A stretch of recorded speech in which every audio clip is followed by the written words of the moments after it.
बाकी समाज के लोगों को आप भूल गए। तो यही चरित्र दिखता है कि जेल कैंप जो है पूरी तरीके से कुर्मी पार्टी है। जी, आप आदि परंपरा मानने वाले हमारे सरना पूजकों की हत्या की गई है। तो ये दिखता है हमें रोकने का इन लोगों में भी ये डर बन गया है कि ये जो ये निशा भगत है आदिवासी समाज के बारे में इतनी प्रखरता से कह रही है, कहीं उसकी कुर्सी ना छिन जाए। और यही अजय तिर्की ने मेरी निशा भगत के एक हड़कन से तो कम से कम सुधर गए, कम से कम आदिवासी समाज के लिए बारे तो बोल रहे हैं। उनको डर भी सता रहा है कि हम के बारे में अनाप शनाप मार देंगे, काट देंगे, इज्जत ले लेंगे। ये कहने की बात आपको शोभा नहीं देती है। आप लोग समाज को प्रतिनिधित्व करते हैं तो समाज के विरोधी बनने का काम मत करिए। आदिवासी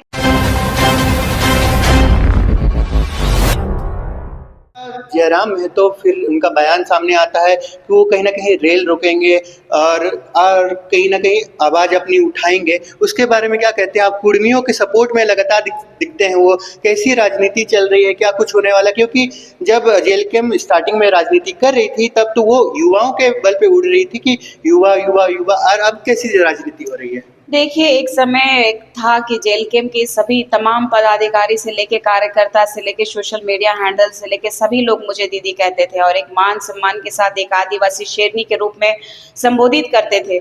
लेकिन जैसे ही मैंने कुर्मी समाज के बारे में विरोध किया वैसे ही ये लोग मेरे विरोधी हो गए और अनाप शनाप जिस तरीके से ये लोग मेरे चरित्र का बखान कर रहे हैं। ये लोग एक आदिवासी लड़की से, एक आदिवासी महिला से ये लोगों को इतना डर हो गया कि आज वो लोग सोशल मीडिया के माध्यम से मेरे मुंह को चुप कराने के लिए कुछ भी साम दंड भेद करा रहे हैं। तो इनको बताना चाहती हूँ कि मैं वीर बुद्धू जी के वंशज हूँ, मैं भगवान बिरसा मुंडा जी के वंशज हूँ, मैं सिंगनी कैली जी का वंशज हूँ, मैं फूलो जानू की वंशज हूँ। तो इनको पता होना चाहिए कि हम किस बैकग्राउंड से आते हैं। हम लड़ेंगे और तत्परता से लड़ेंगे। और जितने भी राजनेता ने समर्थन किया था, चाहे हेमंत सोरेन जी हो, चाहे इरफान अंसारी जी हो, चाहे अमर प्रसाद जी की माता जी हो, जिन लोगों ने भी कुर्मी को आदिवासी बनाने के लिए समर्थन किए थे, उनसे जाके पूछिए। हम तो विरोध कर रहे हैं कि हमारे समाज में समृद्ध लोगों की आवश्यकता नहीं है। ऑलरेडी हमारा समाज बहुत गरीब है और हमारे गरीबी को दूर करने की इस सरकार को आवश्यकता है। जो हमारी बुनियादी सुविधाओं को देने की आवश्यकता है, जो कि हमारे हक और अधिकार को लगातार धर्मांतरित लोगों का के द्वारा हनन किया जा रहा है, इस पे रोक लगाने की आवश्यकता है। लेकिन ये माननीय मुख्यमंत्री जी विशेष तौर पर लगातार मुसलमानों का और ईसाइयों का समर्थन करते रहे हैं और इस बारे में मौन और चुप्पी साधे रहे हैं। जस्ट बिकॉज ऑफ राजनीति उनको अपने तरीके से करनी है और ये सत्ता और कुर्सी बचानी है और उनके परिवार में जितना भी नेता विधायक हैं उनको भी बचाना है। यही उनकी रणनीति है। टीआरआई को लेकर आप क्या कहेंगे? क्योंकि 1954 में एक बार टीआरआई का संशोधन निकला था, उसी को लेकर जयराम जी ने भी बहुत सारे बयान दिए हैं कि वहाँ पे वो सूची में आ गए थे। इसके बारे में आप क्या कहेंगे? उसके बाद भी उन्होंने कहा था कि सूची में आए होंगे, लेकिन उन्होंने कहा था कि हम क्षत्रिय हैं और क्षत्रिय समाज और सनातन में रहने दिया जाए। मुझे गर्व है कि हम हिंदू हैं। तो उसके बाद में उनको ये अधिकार नहीं मिला था। और आप देख लीजिएगा, रांची के बुट्टी मोड़ में ही देखिए कि क्षत्रिय के वंशज का के जितने भी कुर्मी समुदाय के नेतागण थे, उन्होंने अपने पूर्वज जो कि शिवाजी महाराज की मूर्ति लगाए हैं। आप जाकर के देख लीजिएगा कि इसको मूर्ति को लगवाने में किसका प्रयास रहा है, वो भी इतिहास देखिएगा।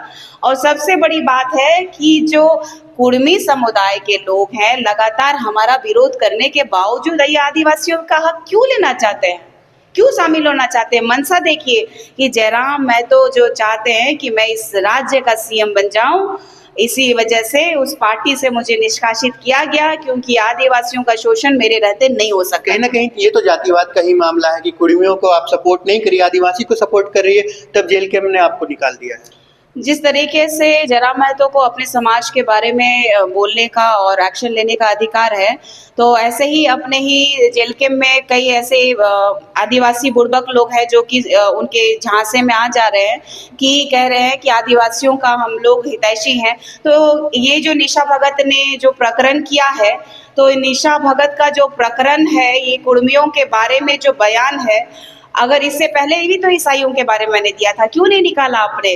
और आदिवासियों को जो बहला फुसला रहे हैं आपकी जो है आदिवासियों के परिप्रेक्ष्य में जो कह रहे हैं कि मैं साथ में हूं, तो आदिवासी के परिप्रेक्ष्य में मैंने उसके सपोर्ट में बयान दिया, तो आपने कुर्मियों की पट्टी होने का प्रमाण तो दे दिया।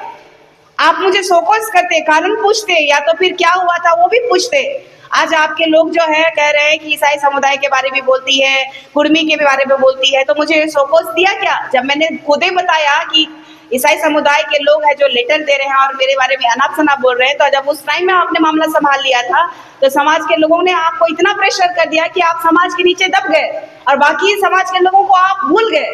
तो यही चरित्र दिखता है कि जेल कैंप जो है पूरी तरीके से कुर्मी पार्टी है। जी, आप ईसाइयों के विरुद्ध में जब बोल रही थी तब ईसाइयों का भी कहना था कि आप तो मिशन स्कूल से पढ़ी हैं, उस लाइन से पढ़ी हैं, इसके बारे में आप क्या कहेंगे? देखिए, सबसे बड़ी बात है कि मिशनरीज जो है लगातार सबसे पहले अंग्रेज आए। अंग्रेज कौन थे? ईसाई। और उसके बाद में जब अंग्रेजों को भगाया गया हमारे पूर्वजों के द्वारा, जो अन्य अन्य समुदाय के जितने भी पूर्वज हैं सभी मिलकर के एक साथ अंग्रेजों को खदेड़ने का जब काम किए, उसके बाद ये लोग धर्म के नाम पे इस झारखंड ही नहीं पूरे भारत में सोने की चिड़िया भारत को कैसे खोखला किया जाए, इसीलिए इन लोगों ने ईसाई धर्म को यहाँ भेजने का काम किया। और ईसाई धर्म को उन्होंने शिक्षा के नाम पे, दवाई के नाम पे, तो एक बात बता दीजिए कि अगर मैं उस लाइन कॉन्वेंट में पढ़ी हूँ तो क्या मेरा फीस वो नहीं लेते हैं? मैंने तो सुना है कि आप जेवियर कॉलेज में पढ़े थे, तो आपका जेवियर कॉलेज में क्या वो भी क्रिश्चियन कॉलेज है, तो फीस नहीं लिया था क्या? लिया जाता है। तो फिर ये कैसा सेवा धर्म? शिक्षा के नाम पे कौन सा सेवा धर्म? आपने गरीब बच्चों को, कितने लोगों को कौन से कॉलेज में फ्री में पढ़ाने का काम करते हैं आप? यहाँ पे अगर ईसाई समुदाय के लोग हैं तो उनको प्रायोरिटी देते हैं, बपतिस्मा सर्टिफिकेट मांगते हैं, उनको फर्स्ट प्रायोरिटी देते हैं। और अन्य समुदाय के लोगों को, चाहे हम आदिवासी, एसटी, शरणार्थ लोगों को आप वैल्यू नहीं देते हैं। पैसा देने के बावजूद कई आदिवासी शरणार्थ लोगों का आप एडमिशन नहीं करते हैं। तो ये मानसिकता तो आपकी झलकती है। अखबारों में भी आया है कि क्रिश्चियंस को पहला प्रायोरिटी दिया जाएगा। और जितने भी लोग जो अनर्गल बात कर रहे हैं कि क्रिश्चियन स्कूल में पढ़ने वाले, तो कई समुदाय के लोग क्रिश्चियन स्कूल में पढ़ते हैं और कई लाख रुपया पैसा भी देते हैं। तो ये तो आप लोग भी बता सकते हैं कि मैं गलत हूँ या फिर ये क्रिश्चियन सोसाइटी जो कह रही है कि सेवा के नाम पे हम लोग आए हैं, निशा भगत भूल गई, तो हमने पे किया है। सेवा पे नहीं होता है, सेवा में पे नहीं किया जाता है, सेवा में फ्री दिया जाता है। आज भी हमारे लोगों के पास में दवाइयाँ नहीं पहुंचती है। हमारे आदिवासी समाज को कहा जाता है कि ये लोग भूत पिशाच का प्रार्थना करते हैं, इन लोगों का देवी देवता भूत पिशाच है। और हमारा समाज को धूमिल करने के लिए ईसाई समुदायों ने अनर्गल कई किताबें लिखी। और आज के डेट में मैंने विकास भारती बोलती हूँ, क्या नाम है यहाँ पे जो आपका स्कूल था वहाँ पे लोगों का, क्या भारती है? विकास भारती? नहीं, यहाँ पे जो किताबें बिकती है चर्च के बगल में, बहुत बड़ा है, सत्य भारती जो है, वहां पर किताब अवेलेबल जो था उसको लेकर के मैंने बताया कि हमारे बूढ़ा महादेव के बारे, हमारे सरना समाज के बारे, हमारे प्रकृति पूजकों के बारे में, हमारे रूढ़िवादी परंपरा को मानने वालों के लिए क्या कहते हैं। ये क्रिश्चियनिटीज की ही देन है जो हमारे देवताओं को भूत पिशाच कहा गया और हमारे लोगों को डाइन पिसाई बोल करके सबसे ज्यादा मारा गया। आप पूरे इतिहास में देख लीजिए कि कितने क्रिश्चियन समुदाय की महिलाओं को डाइन पिसाई बोल के मारा गया है। आप इतिहास के पन्नों में उठा के देखिए कि आंकड़े मिलेंगे कि कितने रूढ़िवादी परंपरा मानने वाले हमारे सरना पूजकों की हत्या की गई है। तो ये दिखता है हमें रोकने का इन लोगों ने जो प्रयास किया है लगातार, और हमें जिस तरीके से कलंकित करने का और हमारे समुदाय को हटाने का, मिटाने का प्रयास रहा है, ये नाकाम रहेंगे क्योंकि निशा भगत अब आ गई है। जी, पिछले दिनों अजय तिर्की जी आपके विरोध में बोल रहे थे, पर जब से आप जेल कैंप छोड़ी हैं, वहाँ से हटी हैं, वो जेल के अजय तिर्की का बयान आ रहा है कि निशा तिर्की जो है आदिवासी समाज, निशा भगत जो है ये आदिवासी समाज के बारे में अच्छा बोलती है, वो मेरी बहन है। ये देखिए, दलाल प्रवृत्ति के लोगों में भी ये डर बन गया है कि ये जो निशा भगत है आदिवासी समाज के बारे में इतनी प्रखरता से कह रही है, कहीं उसकी कुर्सी ना छिन जाए। और यही अजय तिर्की ने मेरे पे लांछन लगाते हुए सोशल मीडिया ही नहीं, मीडिया में कहा था उन्होंने कि ये निशा भगत फलाना चिलाना ढिकाना करती है। और उन्होंने कहा था कि मेरे बारे में अभद्र जो टिप्पणी की है तो 50 लाख का हम जो है मानहानि का दावा करेंगे। तो वो जो है, मैं जो दावा करूंगी 1 करोड़ रुपया का, तो इसी डर से वो आज जो है अपने कुकर्म को छुपाने के लिए, समाज में अच्छा बनने के लिए, अच्छा दिखावा करके समाज के प्रति लॉयल बन रहे हैं। लेकिन जो कर रहे हैं वो अच्छा कर रहे हैं समाज के लिए। आज नहीं तो कम से कम आज निशा भगत के एक हड़कन से तो कम से कम सुधर गए। कम से कम आदिवासी समाज के लिए बारे तो बोल रहे हैं। उनको डर भी सता रहा है कि आदिवासी समाज के बारे नहीं बोलेंगे तो हमारे आदिवासी समाज के लोग उखाड़ के फेंक देंगे, इसीलिए और प्रखरता से आवाज उठा रहे हैं। और आवाज उठा रहे हैं तो बहुत अच्छी बात है, उठाइए और इसी तरह लड़िए और धांधली मत कीजिए और ऐसा कि कालाबाजारी मत कीजिए और आदिवासी बच्चों के बारे में अनाप शनाप मार देंगे, काट देंगे, इज्जत ले लेंगे, ये कहने की बात आपको शोभा नहीं देती है। आप लोग समाज को प्रतिनिधित्व करते हैं तो समाज के विरोधी बनने का काम मत करिए। आदिवासी बेटियों का इज्जत करना सीखिए, आदिवासी बेटियों का मान रखिएगा, तभी आदिवासियों के हितैषी कहलाइएगा। जी, आगे का राजनीति आप किस तरह से करेंगे, किस तरह से आगे का राजनीति जीवन आप जिएंगे?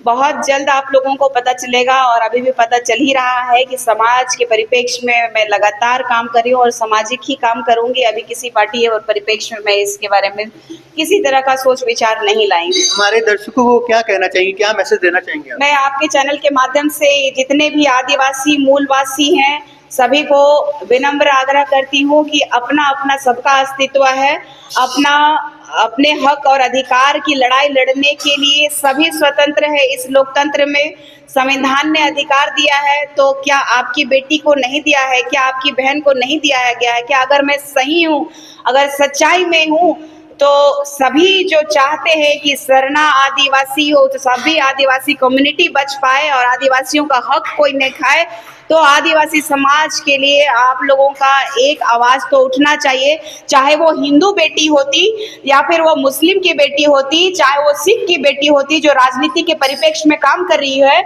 अगर आपको ये तय करना है कि अगर मैं सही जवाब दे रही हूँ, अगर समाज के परिप्रेक्ष्य में काम कर रही हूँ, तो उन दोगलों को भी जवाब दीजिए जो व्यक्ति समाज की बेटियों को गाली गलौज करते हैं।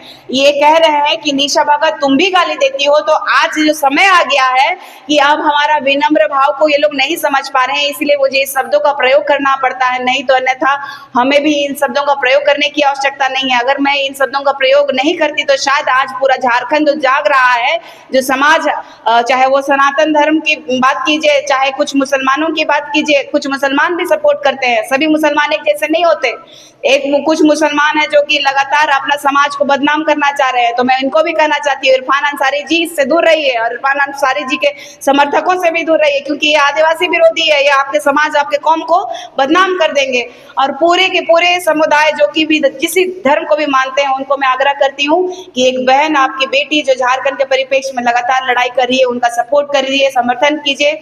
अपने समाज को रक्षा करने के लिए जो लड़ाई लड़ रही हूँ उसके लिए आप समर्थन करिए। बहुत बहुत शुक्रिया आपका। रमेश। बहुत बहुत